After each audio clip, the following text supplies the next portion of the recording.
کہ وستانوی صاحب جو محتمم تھے دارالعلوم دیوبند کے اس وقت، اب ان کو ہٹا دیا گیا. جے دس شرما جو وزیر ہے وہاں کے، ایک مجلس قائم کی انہوں نے، ایک جلسہ لیا وستانوی صاحب نے، اور جے دس شرما کو انوائٹ کیا اور تحفے میں ان کو کرشن اور رادھا کی تصویر پریزنٹ کر رہے ہیں. اب یہاں پتہ نہیں کون سا حکومت کا تختہ خطرے میں تھا ان کے، تو یہ آگے لے لیں. دیوبندیوں کا حال کیا ہے پتہ ہے آپ کو؟ میں ایک تاریخ بتاتا ہوں چھوٹی سی، حالانکہ بہت ساری چیزیں بتانی تھی، میں چھوڑ رہا ہوں. دیوبند جن کو بڑا فخر کرتے ہیں کہ ہندوستان کا بہت بڑا ادارہ ہے، یہاں سے ہمیشہ حق کی تلقین ہوئی. شیر بھائی اہل سنت نے ایک فتویٰ پوچھا دیوبند میں ایک زمانے میں، کیا فرماتے علماء دیوبند، اور کسی اور نام سے پوچھا گیا، کیا فرماتے علماء دیوبند اس شخص کے بارے میں جو کہتا ہے اگر اللہ قیامت کے دن اپنا دیدار میرے پیر کی شکل میں نہ کرائے تو میں اس کو خدا ماننے سے انکار کر دوں. استغفر اللہ.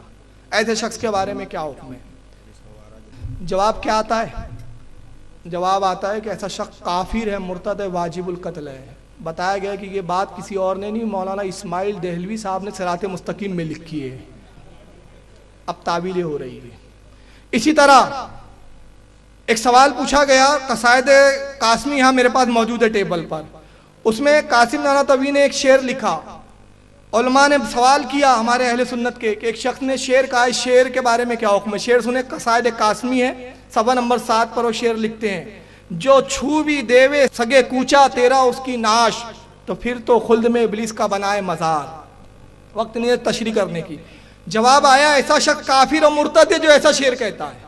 کہا گیا یہ تو آپ کے قاسم العلوم بحر العلوم نے کہا ہے بھائی، قاسم العلوم والخیرات نے کہا ہے. تو کہا پہلے کیوں نہیں بتایا؟ ہمارے ابا نے کہا ہے. تو ان کا حال یہ ہے کہ یہ فتویٰ دے دیتے ہیں، جب ان کو پتہ چلتا ہے یہ قول ہمارے ابا حضور کا ہے، دادا حضور کا ہے، تو بھی تعویلیں کرتے. ویسی حال یہ ہوا کہ ابھی وندے ماترم پہ دیوبند میں فتویٰ دیا. وندے ماترم کہنا درست نہیں ہے. ابھی میں اس بحث میں نہیں جانا چاہ رہا کہ وندے ماترم کہنا جائز ہے ناجائز ہے، کیا حکم ہے. ان سے پوچھا گیا، میڈیا والوں نے ان کو بلا لیا، چلو آؤ ذرا مارکیٹ میں آؤ. اب پہنچے. اب مولانا محمود مدنی صاحب، سب سے پہلا تو سوال یہ ہے کہ کیا مسلمانوں کو وندے ماترم نہیں گانا چاہیے؟ اس پر ریزولوشن پاس کرنے کی ضرورت تھی؟ کیا گڑھے مردوں کو اکھاڑنے کی ضرورت تھی؟ ایسے سوال کھڑے کرنے کی ضرورت تھی جو 50 سال پہلے دفن ہو چکے ہیں؟ ایسا ہے کہ یہ نیا ایشو نہیں ہے، پرانا جھگڑا ہے، اور دیوبند نے بھی اس کے اوپر ابھی کوئی فتویٰ نہیں دیا بلکہ پہلے سے دے رکھا ہے. اور دیوبند نے بھی اس کے اوپر ابھی کوئی فتویٰ نہیں دیا بلکہ پہلے سے دے رکھا ہے. مسلمان